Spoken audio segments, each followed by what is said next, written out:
Hello बच्चों, जैसा कि मैंने आपको पिछले वीडियो में पढ़ाया था, एल्डिहाइड और कीटोन के निर्माण की चौथी विधि आपको पढ़ाए थे। एल्कीन के ओजनी अपघटन के द्वारा एल्डिहाइड और कीटोन का निर्माण। तो आज के वीडियो में हम बच्चों आपको पढ़ाएंगे पांचवा मेथड।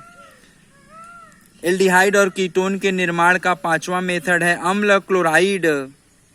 अम्ल क्लोराइड RCOCl से एल्डिहाइड और कीटोन का निर्माण। बच्चों तो हमारा हेडिंग है अम्ल क्लोराइड RCOCl से एल्डिहाइड और कीटोन का निर्माण। तो जैसा कि बच्चों मैंने यहाँ लिखा है कि अम्ल क्लोराइड RCOCl से एल्डिहाइड व कीटोन दोनों प्राप्त किया जा सकता है।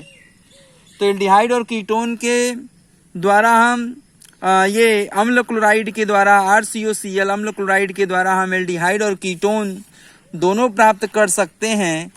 जैसा कि मेरा हेडिंग है अम्ल क्लोराइड से एल्डिहाइड और कीटोन का निर्माण। तो हम एल्डिहाइड और कीटोन दोनों प्राप्त कर सकते हैं। बच्चों हमने पहला हेडिंग लिया है एल्डिहाइड का निर्माण। तो एल्डिहाइड के निर्माण में हम आपको एक नेम रिएक्शन पढ़ा दें बच्चों, रोजन-मुंड अपचयन अभिक्रिया। तो रोजन-मुंड अपचयन अभिक्रिया के द्वारा बच्चों हम एल्डिहाइड और कीटोन को प्राप्त कर सकते हैं। लेकिन रोजन-मुंड अपचयन अभिक्रिया एक ऐसी अपचयन अभिक्रिया है जिसके द्वारा हम सिर्फ एल्डिहाइड ही प्राप्त करते हैं। इस अभिक्रिया के द्वारा हम कीटोन प्राप्त नहीं कर सकते हैं। तो रोजन-मुंड अपचयन अभिक्रिया के द्वारा केवल एल्डिहाइड प्राप्त होता है, कीटोन प्राप्त नहीं होता। तो बच्चों रोजन-मुंड अपचयन अभिक्रिया क्या है, इसकी विशेषता क्या है? तो इसका अभिकर्मक ही इसकी विशेषता है। तो बेरियम सल्फेट आधारित पैलेडियम, इसका बेरियम सल्फेट BaSO4 आधारित PD या PT को जाइलिन विलयन की उपस्थिति में यदि हम अम्ल क्लोराइड का हाइड्रोजन के द्वारा यदि अपचयन करते हैं तो एल्डिहाइड प्राप्त होता है और इस अपचयन अभिक्रिया को रोजन-मुंड अपचयन अभिक्रिया कहते हैं। तो इस अपचयन अभिक्रिया के द्वारा बच्चों इस अपचयन अभिक्रिया के द्वारा केवल एल्डिहाइड प्राप्त किया जाता है, इसके द्वारा कीटोन प्राप्त नहीं होता है, जैसा कि मैंने आपको बता दिया। अब इस अपचायक अभिकर्मक इसका क्या है बच्चों? तो इसका अपचायक अभिकर्मक है बेरियम सल्फेट BaSO4 आधारित बेरियम सल्फेट BaSO4 तथा PD या PT और जाइलिन विलयन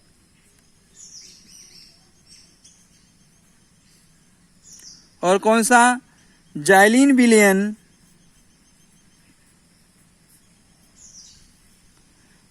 विलयन की उपस्थिति, ये रोजन-मुंड अपचायक अभिकर्मक है। मतलब बेरियम सल्फेट तथा PD या PT और जाइलिन का विलयन, ये कौन सा अपचायक अभिकर्मक है?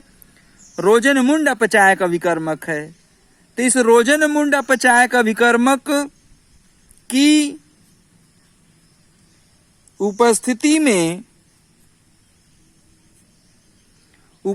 में अम्ल क्लोराइड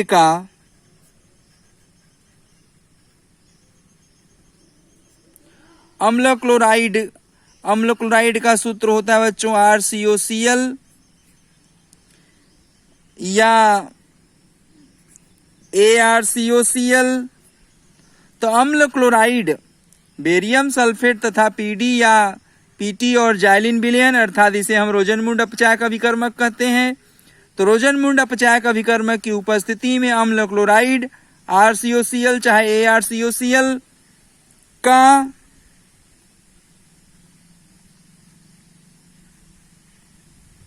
हाइड्रोजन के द्वारा, किसके द्वारा? हाइड्रोजन के द्वारा अपचयन करने पर अपचयन करने पर एल्डिहाइड प्राप्त होता है। एल्डिहाइड प्राप्त होता है। तो इस अवक्रिया को हम रोजन-मुंड अपचयन अवक्रिया कहते हैं। तो बच्चों इस अवक्रिया को हम क्या कहते हैं? रोजन-मुंड अपचयन अवक्रिया कहते हैं। अब रोजन-मुंड अपचयन अवक्रिया के द्वारा केवल हम एल्डिहाइड ही प्राप्त कर पाते हैं। तो रोजन-मुंड अपचायक अभिकर्मक क्या है? तो रोजन-मुंड अपचायक अभिकर्मक है बेरियम सल्फेट तथा पीडी या पीटी और जाइलिन विलयन। ये रोजन-मुंड अपचायक अभिकर्मक है। तो इस रोजन-मुंड अपचायक अभिकर्मक की उपस्थिति में अम्ल क्लोराइड जैसे RCOCl या ArCOCl का हाइड्रोजन के द्वारा जब अपचयन करते हैं तो केवल एल्डिहाइड प्राप्त होता है। और इस प्रकार के अवक्रिया को रोजन-मुंड अपचयन अवक्रिया कहते हैं। रोजन-मुंड अपचयन अवक्रिया कक्षा 11 में क्रियाविधि के चैप्टर में भी आपको मैंने पढ़ाया है। तो रोजन-मुंड अपचयन अवक्रिया एक ऐसी अवक्रिया है जिसके द्वारा हम एल्डिहाइड का निर्माण कर लेते हैं। जो मैंने आपको इंट्रोडक्शन में बता दिया कि इस अवक्रिया से केवल एल्डिहाइड ही प्राप्त होता है। और रोजन-मुंड अपचायक अभिकर्मक है बेरियम सल्फेट तथा पीडी या पीटी और जाइलिन विलयन की उपस्थिति। ये हमारा रोजन-मुंड अपचायक अभिकर्मक है। इस अभिकर्मक की उपस्थिति में अम्ल क्लोराइड का हाइड्रोजन के द्वारा अपचयन करने पर एल्डिहाइड बनता है। और इस अवक्रिया को हम रोजन-मुंड अपचयन अवक्रिया कहते हैं। तो इंट्रोडक्शन मैंने लिखा भी था, बोल के मैंने सुना दिया। अब अवक्रिया हम लिखते हैं। जैसे हमारे पास अम्ल क्लोराइड है RCOCl है, या इसका हम स्ट्रक्चरल फार्मूला ले सकते हैं। जैसे हमारे पास है RC⋅O⋅Cl है और इसको हम हाइड्रोजन के द्वारा H2 के द्वारा अपचयन कर रहे हैं। लेकिन किस अपचायक के उपस्थिति में? PD और बेरियम सल्फेट। तो बेरियम सल्फेट आधारित PD अपचायक और जाइलिन विलयन हम लेंगे।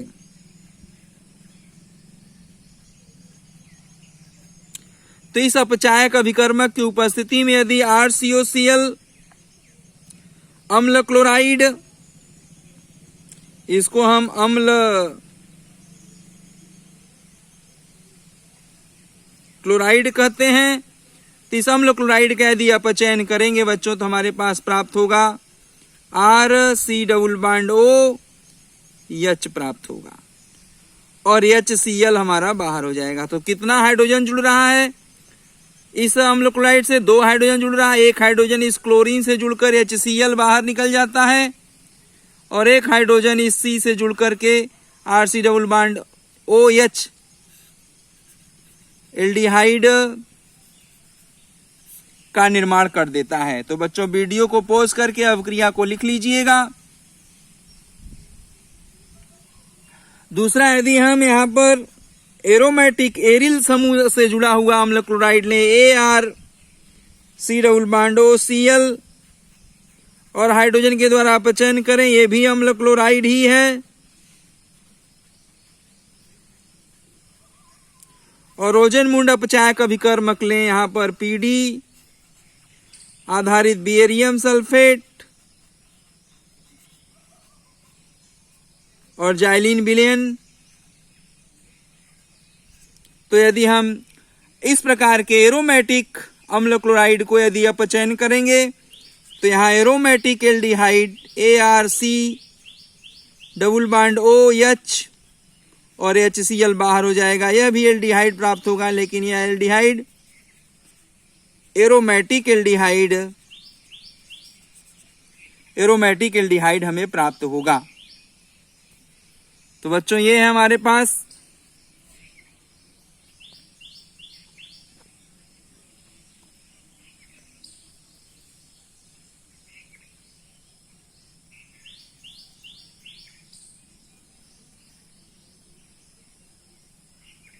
तो इस प्रकार से हम अम्ल क्लोराइड की क्रिया, यदि अम्ल क्लोराइड का चाहे एलिफैटिक अम्ल क्लोराइड चाहे एरोमेटिक अम्ल क्लोराइड को यदि हम पीडी आधारित बेरियम सल्फेट और जाइलिन रोजनमुंड अपचायक अभिकर्मक के उपस्थिति में यदि अभिक्रिया कराते हैं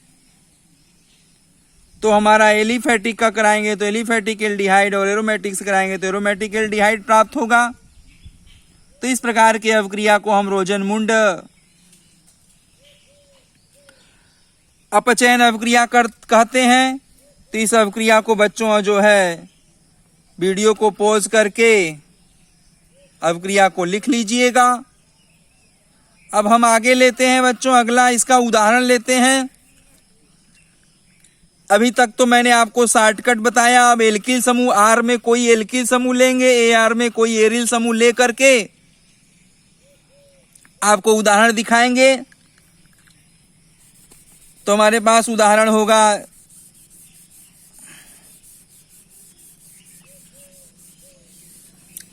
जैसे हम आर के जगह पर CH3 ले लें बच्चों, CH3 C double bond OH, CH3 C double bond OCl plus H2 और पीडी आधारित बेरियम सल्फेट BaSO4 और जाइलिन विलयन।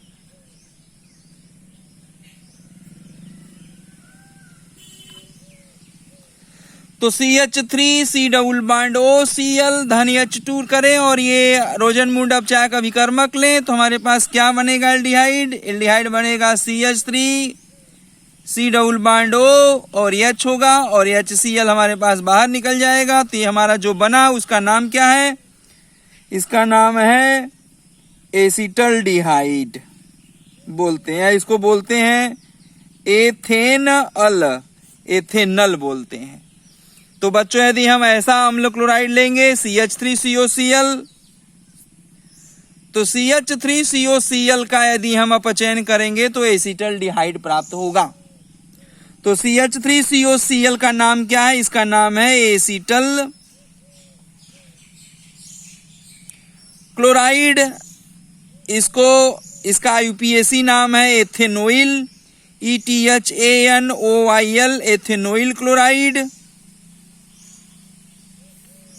तो यदि हम एसिटल क्लोराइड या एथेनोइल क्लोराइड की क्रिया अगर हाइड्रोजन से कराते हैं रोजनमुंड अपचायक अभिकर्मक के उपस्थिति में तो हमारा एसिटल्डिहाइड प्राप्त होता है, अर्थात एसिटल क्लोराइड एसिटल्डिहाइड में अपचयित तो हो जाता है। तो बच्चों वीडियो को पॉज करके अभिक्रिया को लिख लीजिएगा। अब हम दूसरा अभिक्रिया आपको समझाते हैं। तो दूसरी अभिक्रिया के अंतर्गत हम यहाँ जो हमारा CH3 लगा हुआ है, इस CH3 को यदि हटा करके यहाँ एरिल समूह लगा दें, C6H5 समूह लगा दें, तो C6H5 को हम क्या कहते हैं? एरिल समूह कहते हैं। हमने एरिल समूह लगा दिया तो यहाँ इसका नाम बदल जाएगा। अब इसका नाम हो जाएगा बेंजोइल क्लोराइड। C6H5COCl को कहते हैं हम बेंजोइल क्लोराइड। अब यदि बेंजोइल क्लोराइड C6H5COCl की क्रिया अगर हम रोजनमुंड अपचायक अभिकर्मक की उपस्थिति में अपचयन करते हैं तो हमें एसिटल्डिहाइड की जगह बच्चों प्राप्त होगा बेंजल्डिहाइड। तो हमारे पास ये CH3 नहीं रहेगा, अब इस CH3 के जगह पर हो जाएगा C6H5।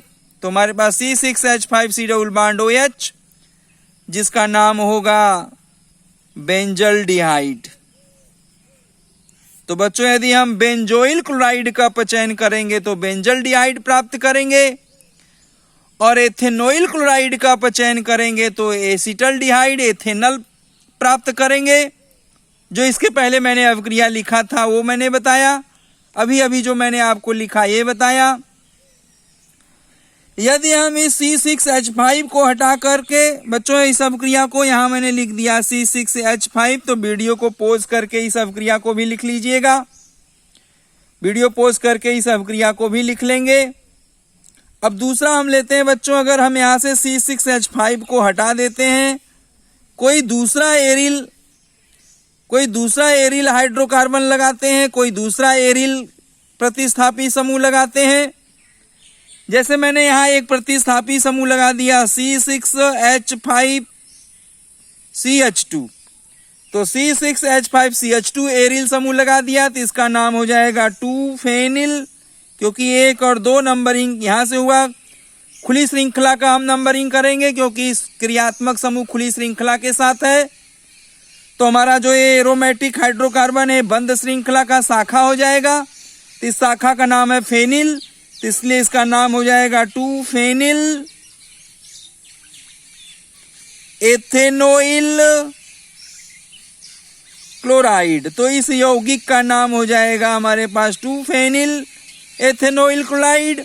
अब 2-फेनिल एथेनोइल क्लोराइड का जब हम रोजनमुंड अपचायक अभिकर्मक के उपस्थिति में अपचयन करेंगे तो हमारे पास क्या प्राप्त होगा, 2-फेनिल एथेनल प्राप्त होगा।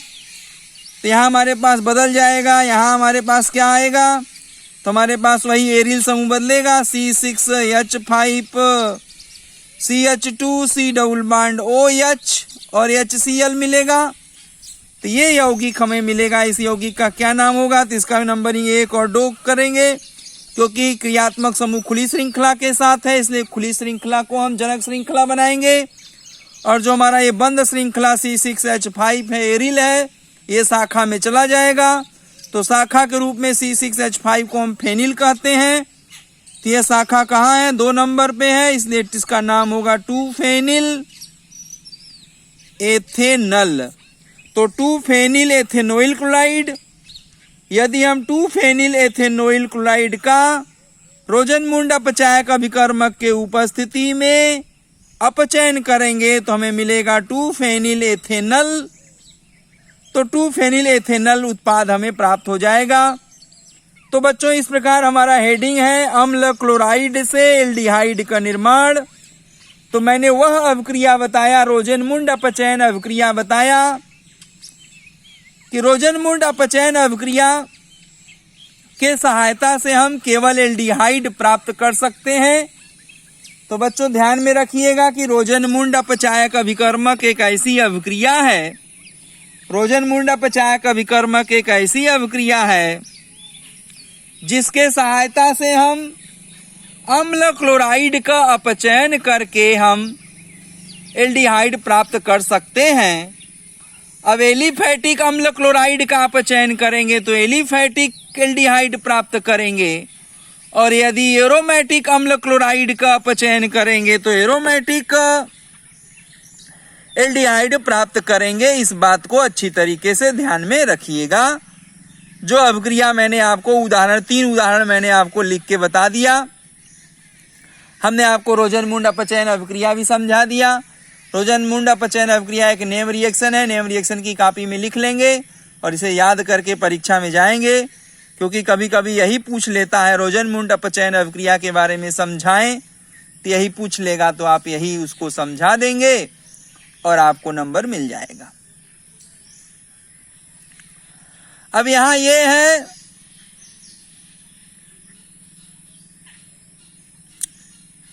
अब इस विधि में एक नोट पॉइंट मैं आपको बता दूं कि इस विधि में हम फॉर्मल्डिहाइड नहीं बना सकते। ये जो रोजनमुंड अपचयन अभिक्रिया है, इसकी सहायता से हम HCHO का निर्माण, मतलब फॉर्मल्डिहाइड का निर्माण हम नहीं कर पाते हैं। तो क्यों नहीं कर पाते, क्योंकि हमारे पास जो हमारे पास फार्मिल क्लोराइड है क्योंकि हमारे पास जो है फॉर्मल्डिहाइड प्राप्त करने के लिए यहाँ पर हमें फार्मिल क्लोराइड लेना पड़ेगा। यहाँ जो हमारे पास एल्किल समूह की शाखा है, यहाँ पर H लगा दे तो हमारे पास हो जाएगा HC डबल बॉन्ड Cl, जिसको हम HCOCl कहते हैं। इसका नाम है फॉर्मिल क्लोराइड, FOR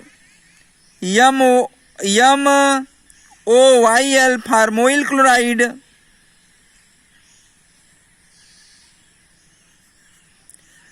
फार्मोइल क्लोराइड का यूपीएसी नाम होगा मेथेनोइल क्लोराइड, इसका यूपीएसी नाम होगा मेथेनोइल क्लोराइड। तो मेथेनोइल क्लोराइड का अगर अपचयन करेंगे तब ना हमको फॉर्मल्डिहाइड प्राप्त होगा। तो हम इस अभिक्रिया के सहायता से, रोजनमुंड अपचयन अभिक्रिया के सहायता से फॉर्मल्डिहाइड का निर्माण नहीं करते हैं, क्योंकि जो हमारा फार्मिल क्लोराइड है, मेथेनोइल क्लोराइड है, ये बहुत ही अस्थायी होता है।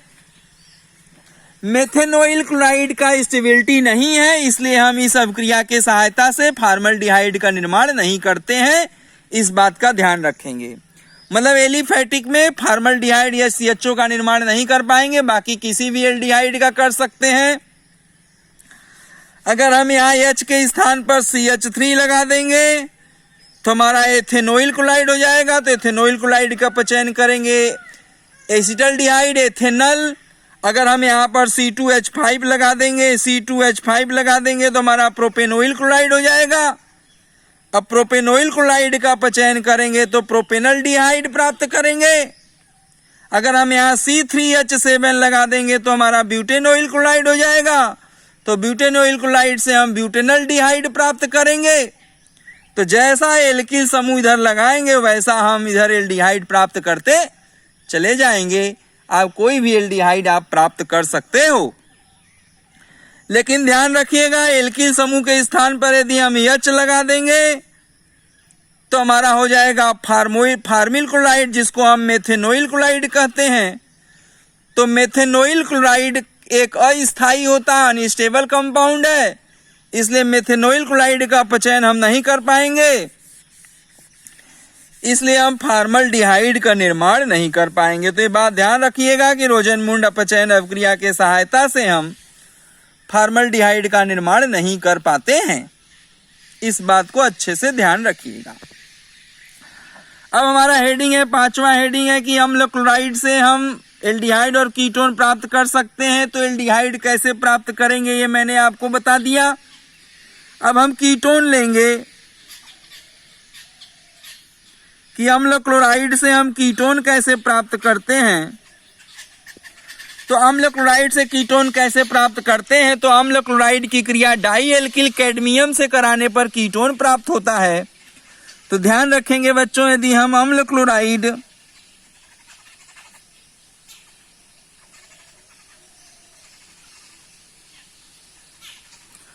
RCOCl या ArCOCl अम्ल क्लोराइड की क्रिया किसकी क्रिया? अम्ल क्लोराइड RCOCl या ArCOCl अम्ल क्लोराइड की क्रिया यदि हम dialkyl cadmium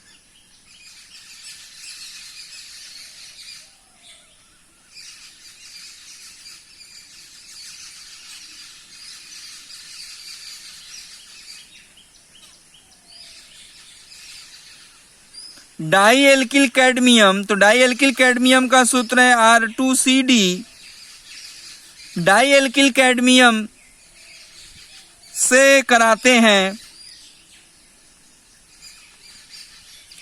dialkyl cadmium से कराते हैं, तब हमें क्या प्राप्त होता है? तब हमें कीटोन प्राप्त होता है। तब हमें क्या प्राप्त होगा?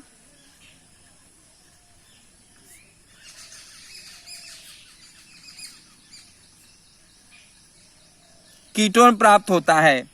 तो बच्चों ध्यान रखिएगा, यदि हमें कीटोन प्राप्त करना है तो अम्ल क्लोराइड से कीटोन प्राप्त करना है तो अम्ल क्लोराइड की क्रिया RCOCl या ArCOCl एलिफेटिक अम्ल क्लोराइड या एरोमेटिक अम्ल क्लोराइड की क्रिया डाई एल्किल कैडमियम R2CD से कराने पर हमें कीटोन प्राप्त होता है। तो ये क्रिया है अम्ल क्लोराइड से कीटोन प्राप्त करने का। जैसे हमारे पास देख लीजिए, एक हम एग्जाम्पल देकर आपको समझा दें कि हमारे पास यहाँ है 2 अणु RCOCl की क्रिया हम डाई एल्किल कैडमियम से कराते हैं तो हमें 2 अणु RCOR प्राप्त होता है, कीटोन प्राप्त होता है, और cadmium chloride CdCl2 cadmium chloride बाहर चला जाता है। और यदि हम क्रिया 2 अणु एरिल अम्ल क्लोराइड ArCOCl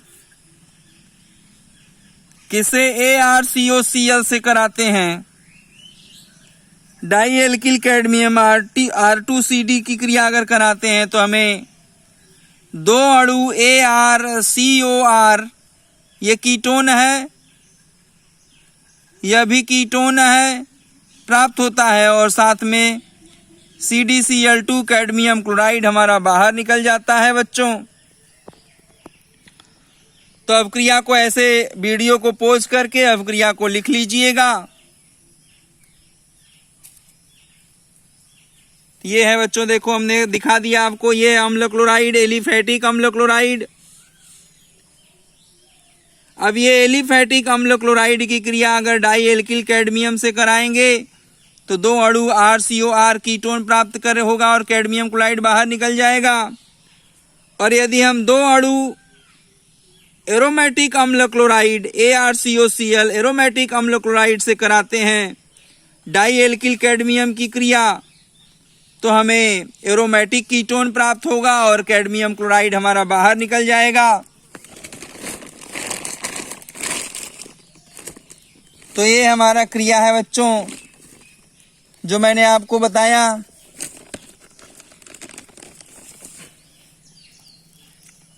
तो इस प्रकार से हम अम्ल क्लोराइड की क्रिया डाई एल्किल कैडमियम से कराते हैं तो हमें कीटोन प्राप्त हो जाता है। कुछ उदाहरण हम आपको दे करके दिखाते हैं।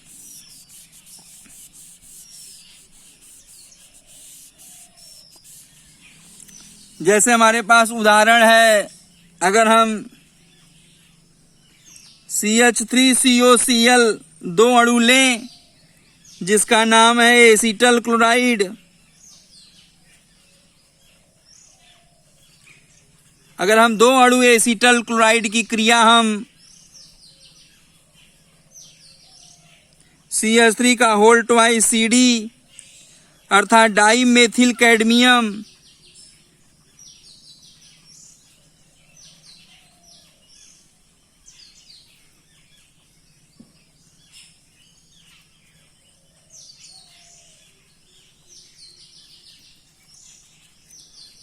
तो यदि हम 2 अणु एसीटल क्लोराइड की क्रिया डाई मेथिल कैडमियम से कराते हैं तो हमें 2 अणु एसीटोन CH3COCH3 2 अणु एसीटोन प्राप्त होता है और कैडमियम क्लोराइड हमारा क्या होगा, बाहर निकल जाएगा। बच्चों देखिए हमने एक अवक्रिया लिखा आपके सामने। उदाहरण नंबर 1, एग्जाम्पल नंबर 1 होगा हमारा 2 अणु एसीटल क्लोराइड की क्रिया डाई मेथिल कैडमियम से कराएंगे तो 2 अणु एसीटोन प्राप्त करेंगे और कैडमियम क्लोराइड हमारा बाहर निकल जाएगा। तो वीडियो को पॉज करके अब क्रिया को लिख लीजिएगा। फिर हम दूसरा एग्जाम्पल यहां लिखते हैं।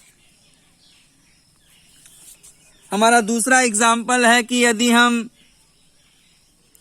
यहां पर 2 अणु एसीटल क्लोराइड लेते हैं CH3COCl 2 अणु लेते हैं एसीटल क्लोराइड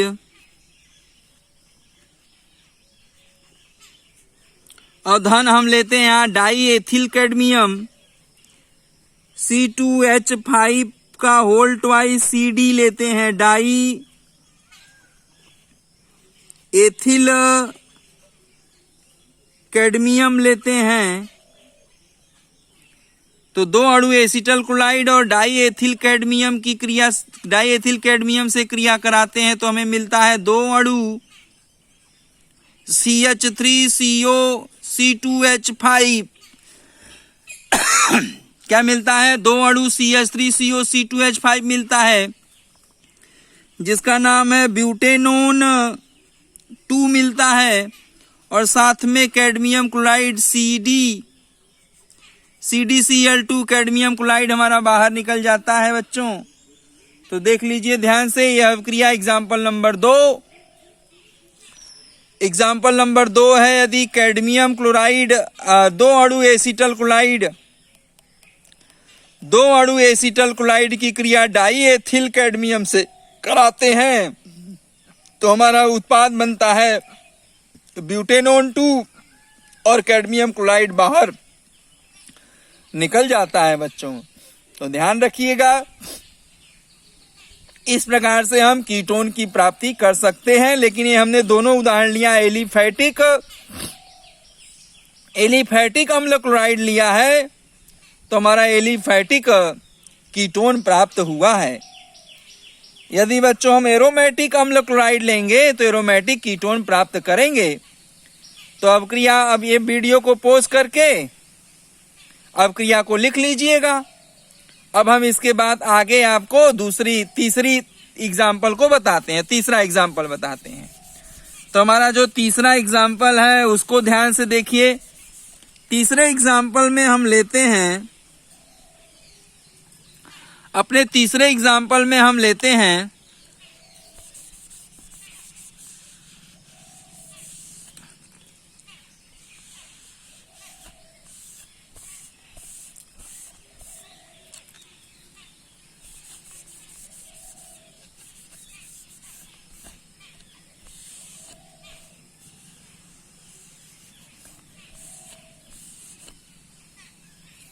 तो हम अपने तीसरे एग्जाम्पल में लेते हैं बच्चों, हमारा तीसरा एग्जाम्पल है कि हम लेते हैं बेंजोइल क्लोराइड। 2 अणु लेते हैं C6H5COCl, ये है हमारा बेंजोइल क्लोराइड। तो बेंजोइल क्लोराइड एक प्रकार का एरोमेटिक अम्ल क्लोराइड है।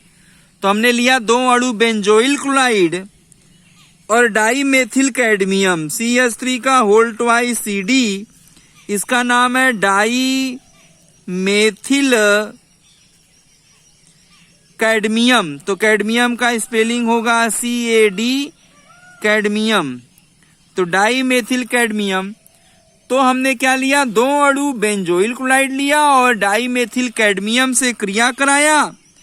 तो हमें क्या प्राप्त होगा, हमें प्राप्त होगा 2 अणु एसिटोफिनोन प्राप्त होगा C6H5COCH3 और साथ में हमारा मिलेगा कैडमियम CdCl2 कैडमियम क्लोराइड मिलेगा और ये हमारा क्या प्राप्त होगा, एसिटोफिनोन।